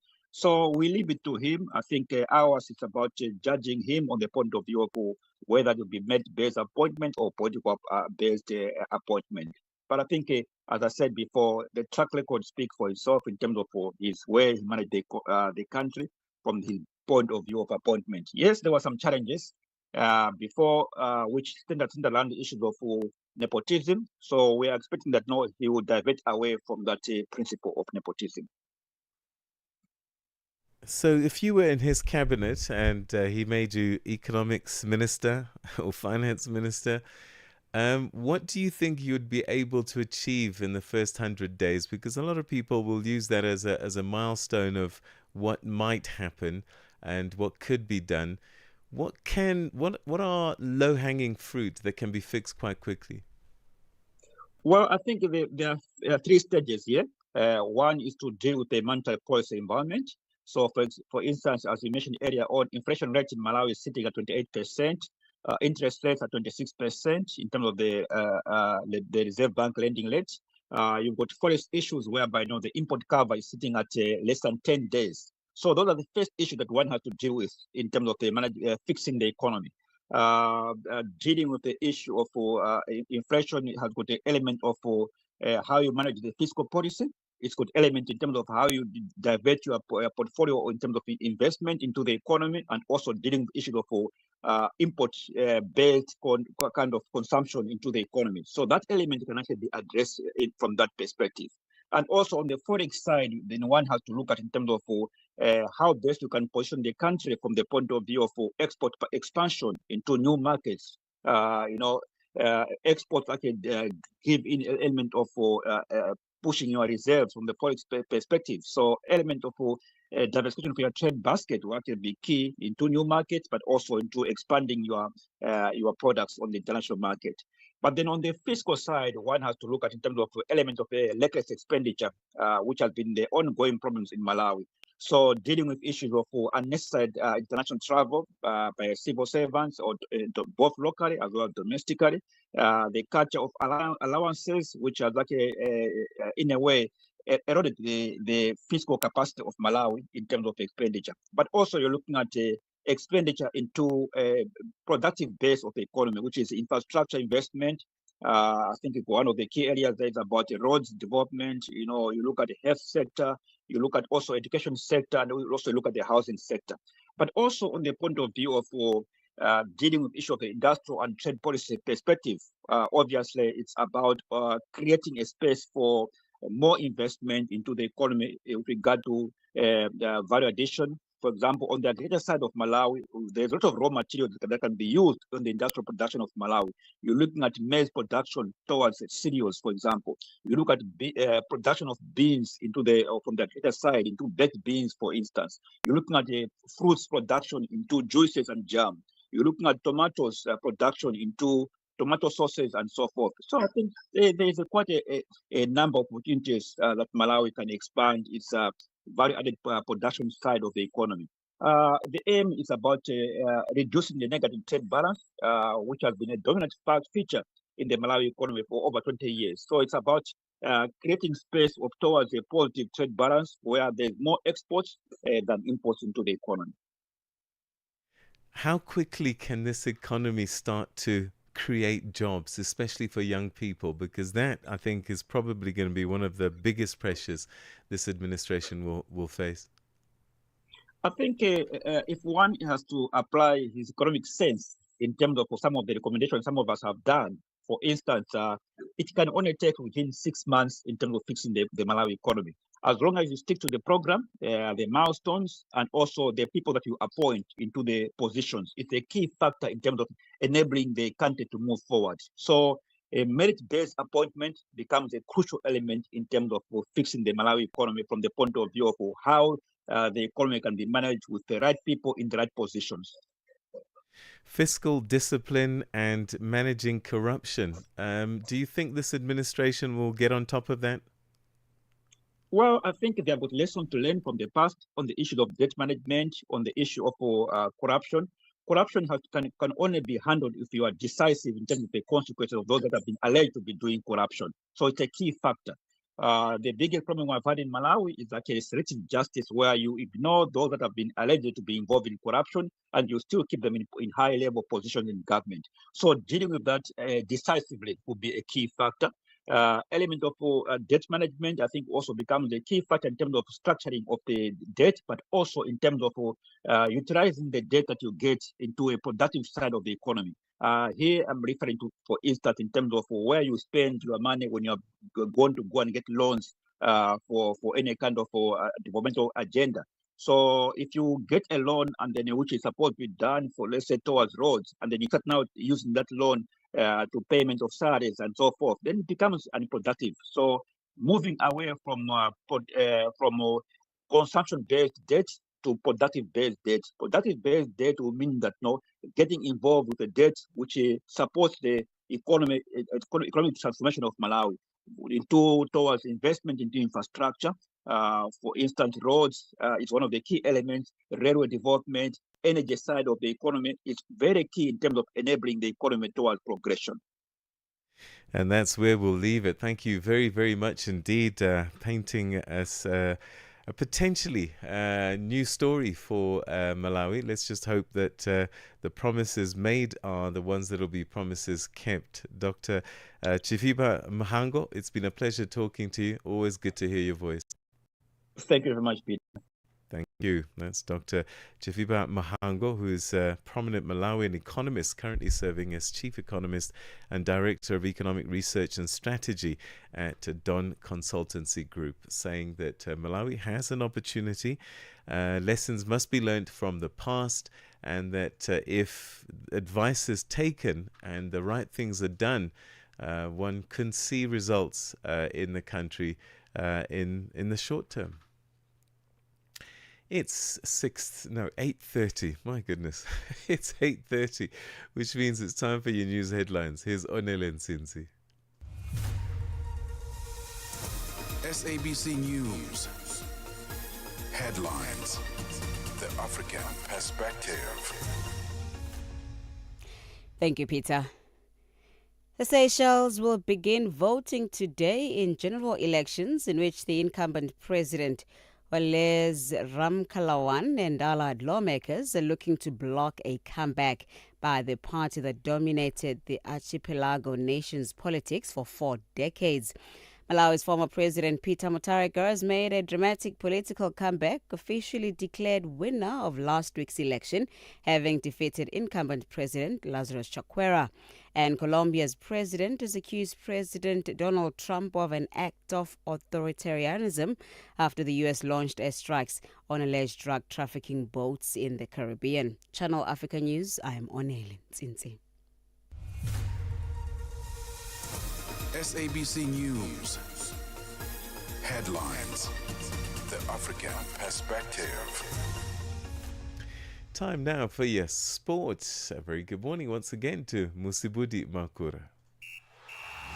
Sports on Channel Africa. The African Perspective. Thank you, Peter. Good morning once again from the sports desk for the final time this morning on the Africa Rise and Shine. We'll start here. So Nigeria arrive at the FIFA Under-20 World Cup, which kicks off in Chile this weekend with pedigree, purpose, as well as familiar target, which is go further than anyone expects. Now, the Flying Eagles, bronze medalist at the Total Energies Under-20 AFCON in Egypt earlier on in the year, will play the tournament, which will be held in Chile from the 27th of September, concluding on the 19th of October. The Nigerians are back on the global stage stage for a record 14th appearance by an African nation at this tournament. Drawn in Group F with Colombia, Norway as well as Saudi Arabia, they open against the Saudis before a European double that will test credentials very early on in the competition. History says Nigeria does know how to handle the stage very well as a two-time runner-ups, and that dates back to 1989 and 2005. They're also quarter-finalist at the event recently held in 2023, and the class of 2025 believes it can push into the latter rounds of a FIFA World Cup tournament. Onto this now, a 64 World Cup is back on the agenda after some of the most powerful executives in South American football met FIFA on Tuesday to present their proposals for an expanded tournament in 2030.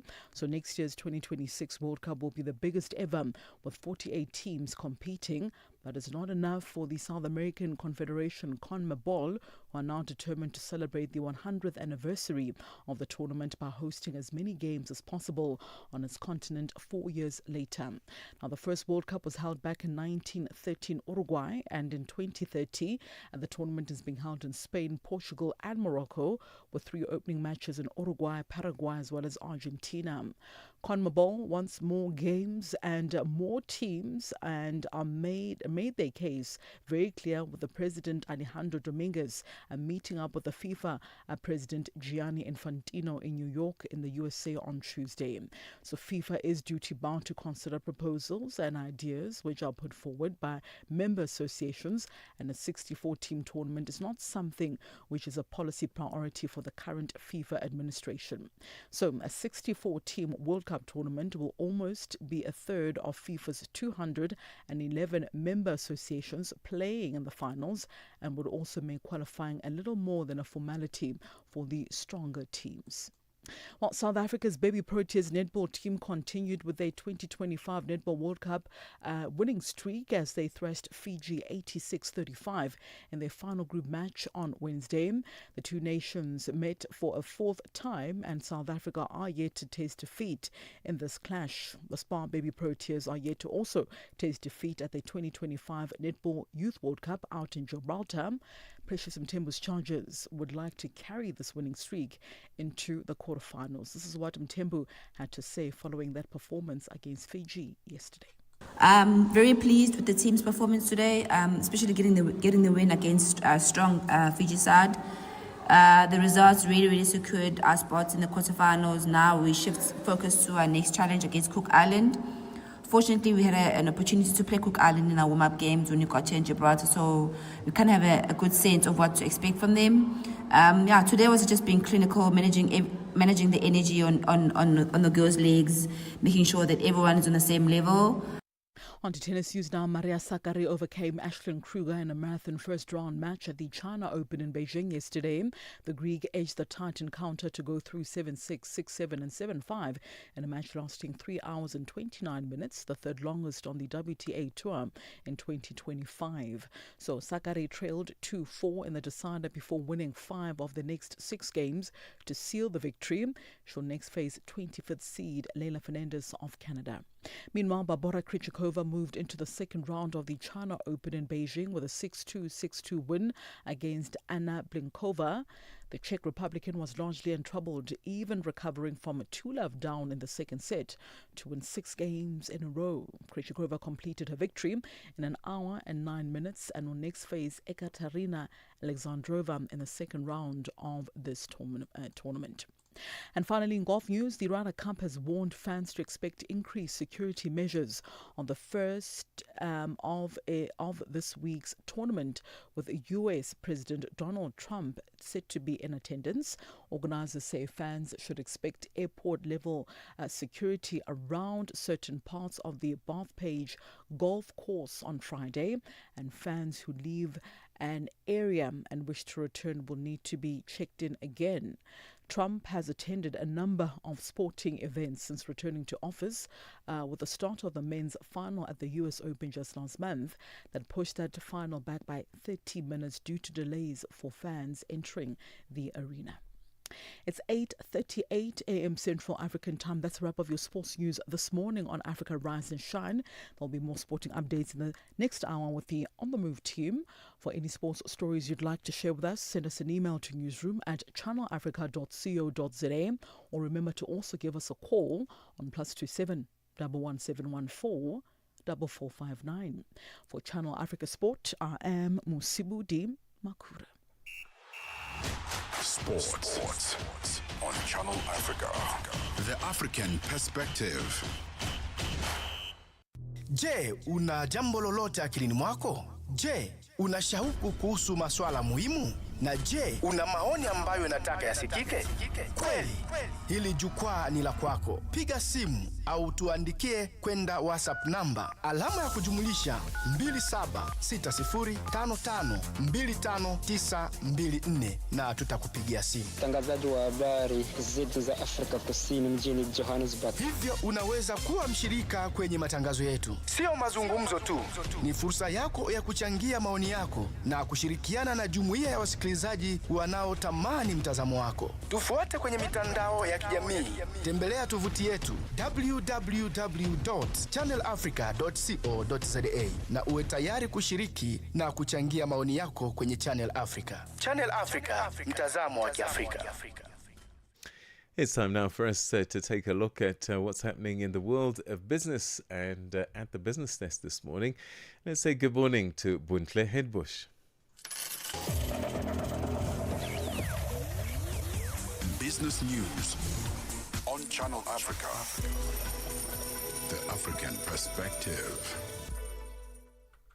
Thanks, Peter. Good morning. In our top story this morning, Malawi's former president, Peter Mutharika, won this month's presidential election as voters rejected incumbent Lazarus Chakwera after 5 years of worsening economic crisis in one of the world's poorest countries. Malawi is currently facing a cost of living crisis and food shortages.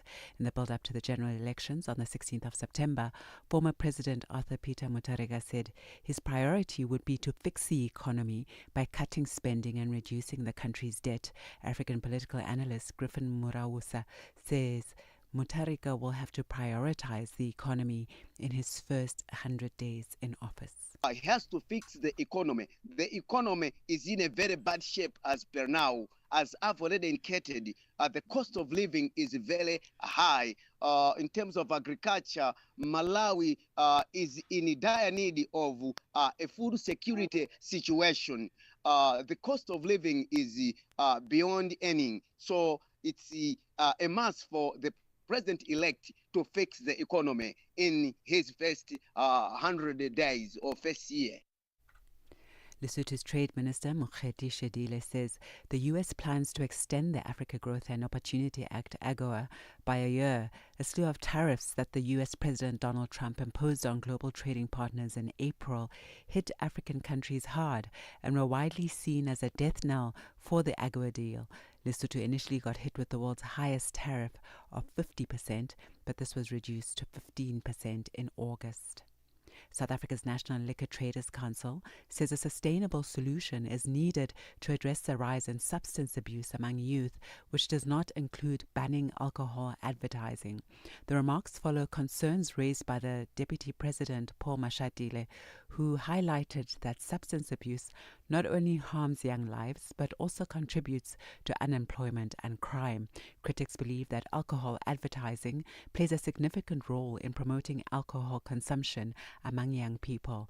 NLTC spokesperson Lakin Dimane says banning alcohol advertising is a short-sighted approach to the issue. We are also saying that we highlighted the issue around unemployment, that yes, indeed, as much as the alcohol abuse and also drug abuse will contribute to unemployment. But if you ban the advertising of alcohol, you are also perpetuating unemployment in our country, where the economy is growing at less than 1% on an annual basis, where 37% of black people in the country are unemployed, where 3 million graduates in our country are unemployed. So we need to find a sustainable way which will address our issues, but also maintain or even sustain the issue of job creation in our country. South African President Cyril Ramaphosa has told a biennial summit for a sustainable, inclusive and resilient economy that the 2030 development agenda was in peril. The first ever summit of its kind on the margins of the UN General Assembly in New York was mandated by last year's Pact of the Future and aims to strengthen links and coordination between the UN and the international financial institutions with a view to accelerating reform of the international financial architecture and strengthening the voice and representation of developing countries. While some nations are able to mobilize trillions to shield their citizens, but also to mobilize trillions to wage war and also to address pandemics, others are left constrained by debt and denied the access to global capital. A man has been arrested in Britain over an alleged cyber attack that caused disruption at a number of European airports. Last weekend, computer problems caused check-ins and boarding systems to be disrupted, with flights cancelled or delayed.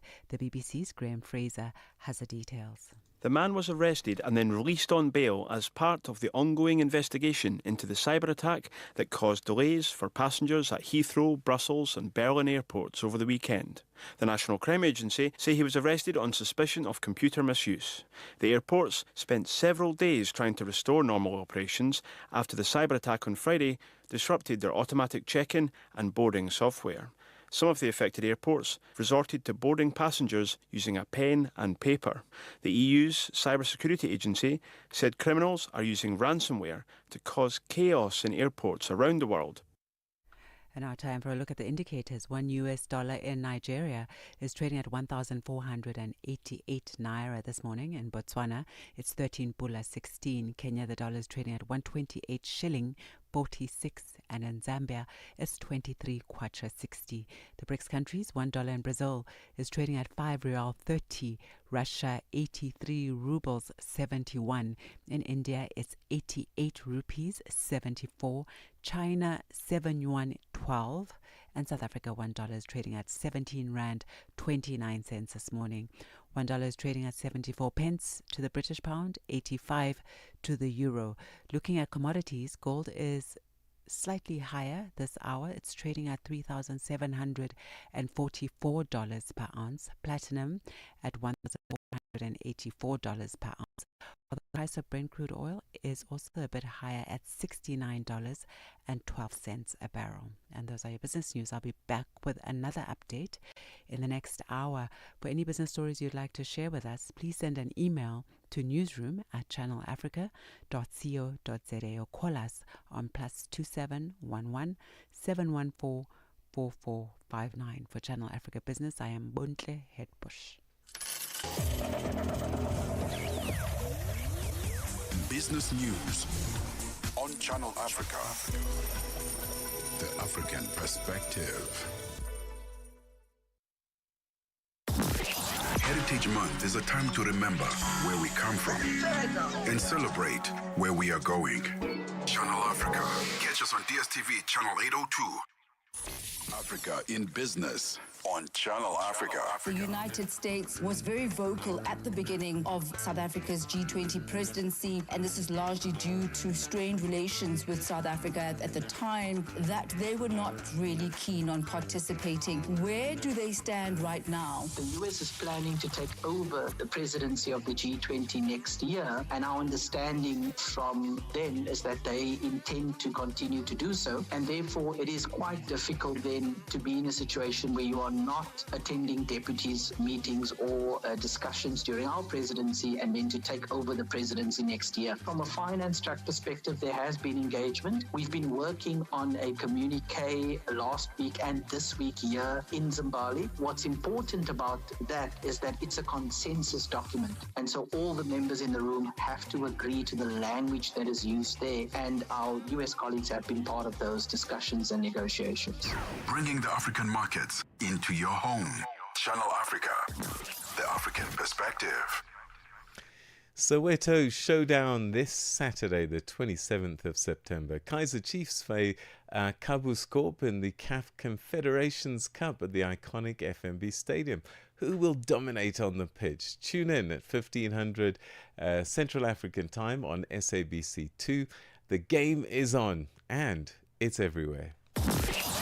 Good morning starts here. Rise and shine on Channel Africa, the African Perspective.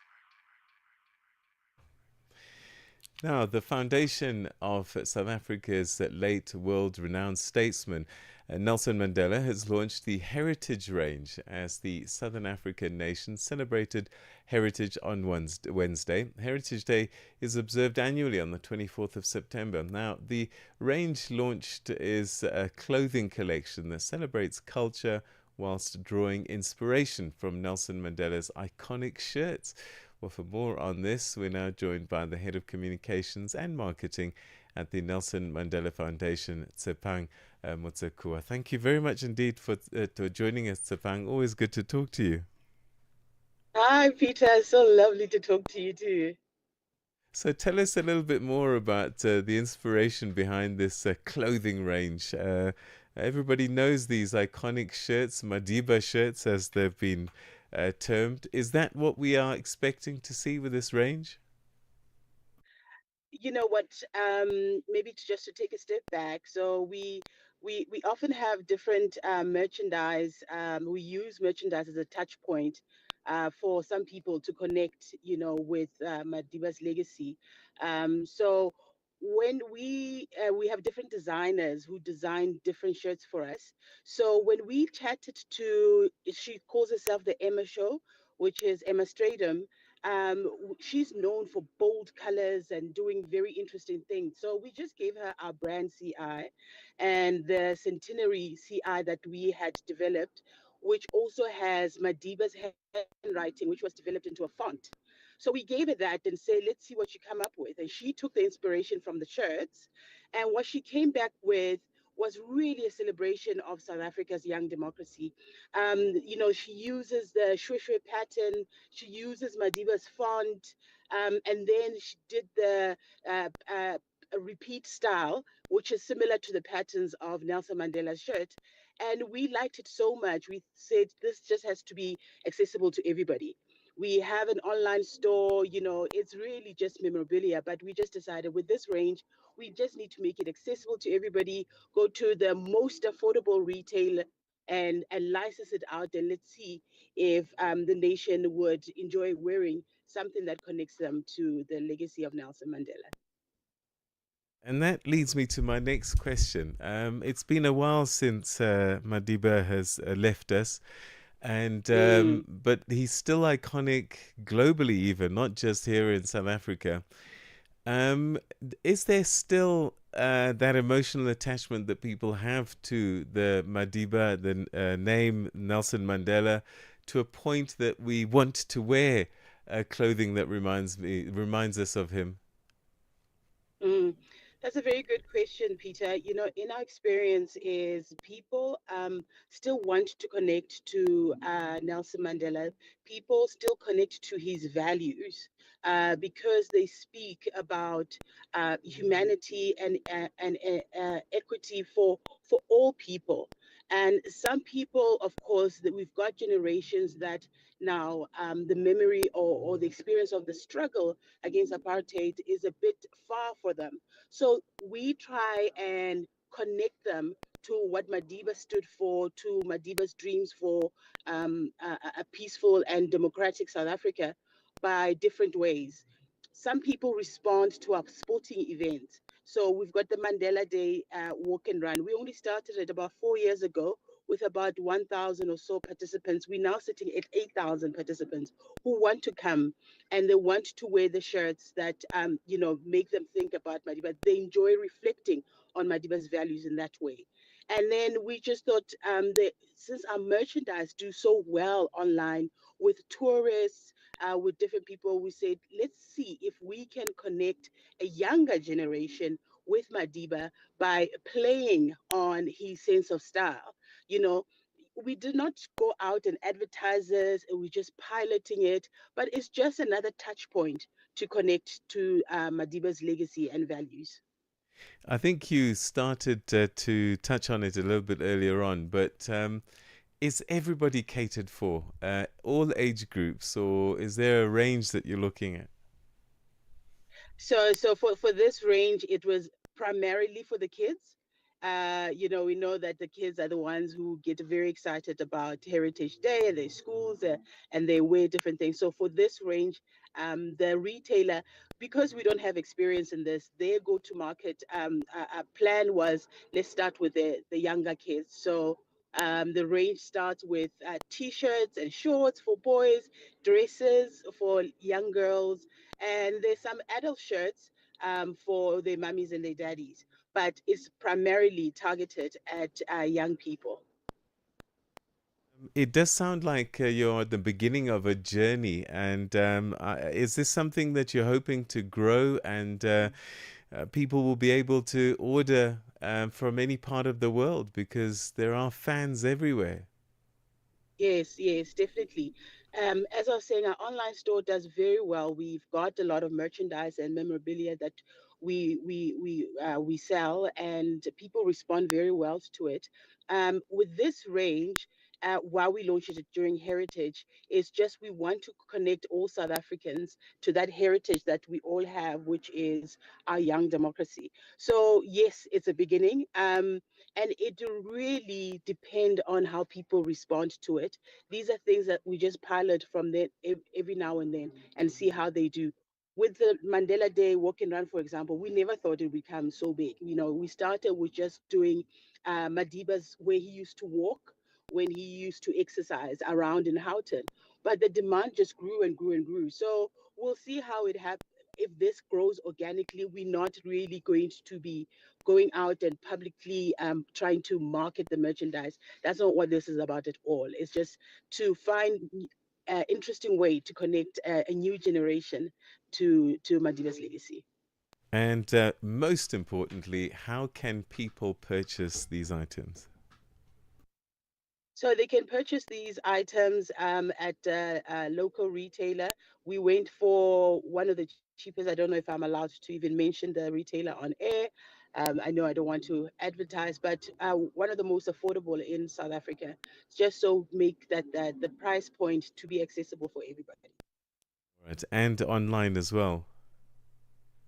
Yes, online as well. Yes, so they can contact us. So if you go to our website, the store, there is a way to click on and go into the store, and you'll be able to order clothes there. Sepang, thank you very, very much indeed. I hope you've got extra large shirts for my tummy.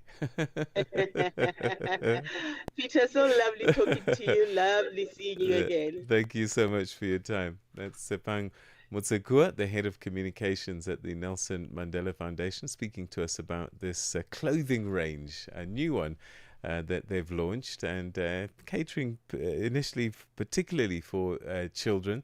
And that came out on Heritage Day, and you can still purchase those at a local retailer as well as online. It's a little bit before the top of the hour. Let's find out what's coming up a little bit later on after the news with Benjamin and Palace on the move. So what is coming on the program today? Morning, Peter. How are you today? Doing good, Excellent. Do you know, it feels like a Friday. I think the it holiday does. yesterday was weird. I'm just like, hang on, bizarre, why eh? is it not Friday? So not yet, but it's okay because we'll be fine. You know, when you think about some of the busiest cities on the continent, like Johannesburg, Nairobi, Lagos, everybody's trying to get into these cities, right? Yeah. We're leaving more of the rural places and we're coming into the urban areas. But today we're going to be speaking about something called it's a loneliness that happens, especially in these places, right?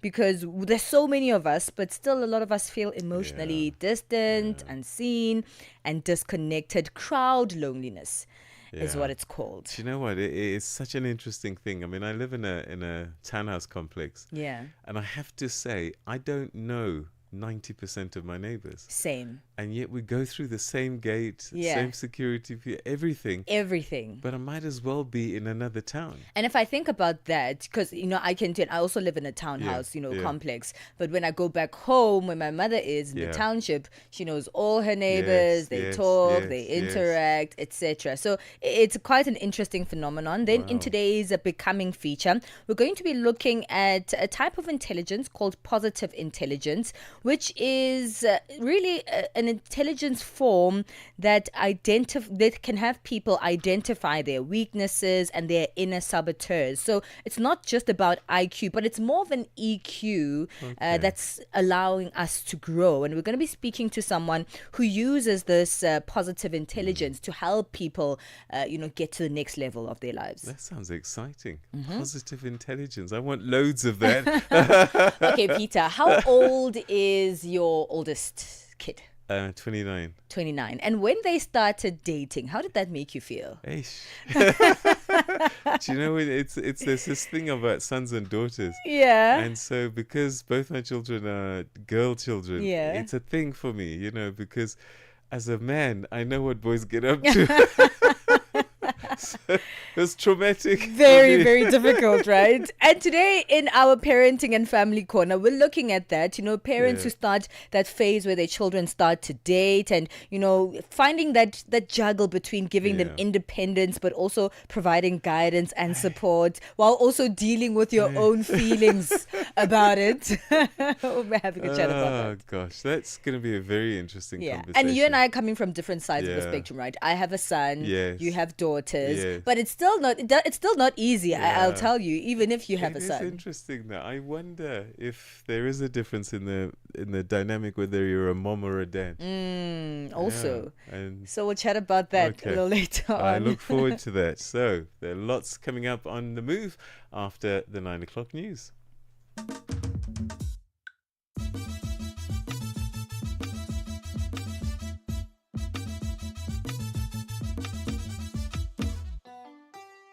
Right, so it is indeed 9 o'clock. From me and the Rise and Shine team, thanks so much indeed for joining us. Let's do it again tomorrow morning, bright and early, 6 a.m. Central African time. Right now, though, it is exactly 9 o'clock, which means it's time for your news with Onele Nsinsi, followed by the sports headlines with Musibudi Makura. Have an awesome day, everybody. Bye-bye. SABC News. The African Perspective. Well, thank you, Peter.